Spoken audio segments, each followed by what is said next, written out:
avec une nouvelle destination en or pour les joueurs européens et notamment pour ceux qui évoluent en Première Ligue, c'est l'Arabie Saoudite. On sait que après Cristiano Ronaldo, Karim Benzema a rejoint l'Arabie Saoudite il y a quelques jours et les clubs saoudiens continuent de prospecter, notamment en Première Ligue. On a entendu des rumeurs concernant N'Golo Kanté, qui pourrait retrouver d'ailleurs Karim Benzema.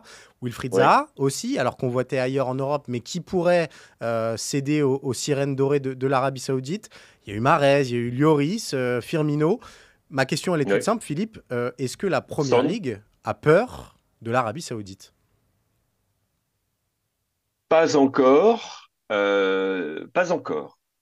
Par contre, la Première Ligue est tout à fait consciente, et pour cause, puisque nous avons Newcastle United, Ouais, elle est tout à fait consciente des moyens dont disposent les Saoudiens et du fait qu'ils auront d'autre part été encouragés par ce qui s'est passé dans le Golfe.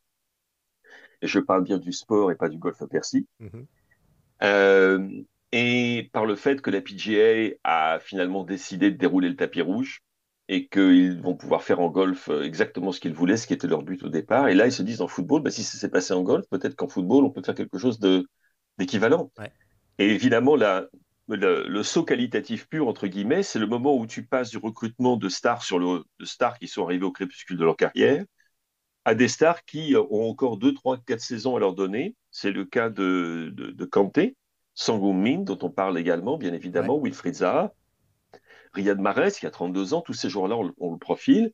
Et puis ensuite, c'est savoir si tu vas passer à des joueurs encore plus jeunes que ça. Parce qu'en effet, tu peux leur promettre des salaires qui sont en plus des salaires nets d'impôts, n'oublions pas, puisque les footballeurs ne payent pas d'impôts en Arabie Saoudite, qui sont absolument colossaux. Et en l'espace de 2 saisons, c'est pas seulement leur avenir que ces footballeurs peuvent assurer, c'est celui de leur famille, de la famille de leur agent, de tous leurs copains, etc. Donc c'est en effet une question que la Première Ligue se pose, je dirais, qui est à l'arrière-plan Ouais, pour dans l'instant sa encore. pensée. Ouais. Mais on n'est pas encore, parce que bon, le poids, si jamais la Première Ligue est comme ça, que devrait penser la Ligue 1 ou Oui, bien même sûr. la Serie A, quoi, tu Mm. vois. Parce que la Première Ligue a au moins ce poids financier. Et puis d'autre part, il y a bien un moment où, comment dire, si jamais, c'est bien, c'est une chose que de faire venir les joueurs dans le championnat d'Arabie Saoudite, qui au passage est déjà un bon championnat pour commencer. La deuxième étape pour eux, c'est de gagner la Ligue d'Asie des champions. Ouais. Et ensuite, la troisième, c'est de gagner la Coupe du Monde des clubs.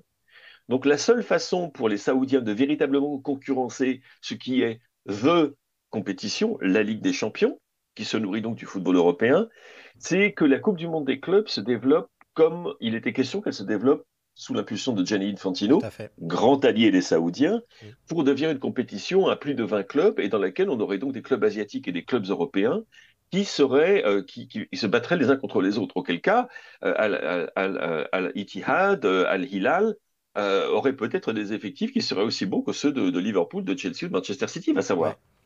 Mais alors là, on parle plus à long terme, mais très honnêtement, c'est une question qui devrait intéresser les responsables du football anglais et du football européen s'ils ne veulent pas se réveiller trop tard.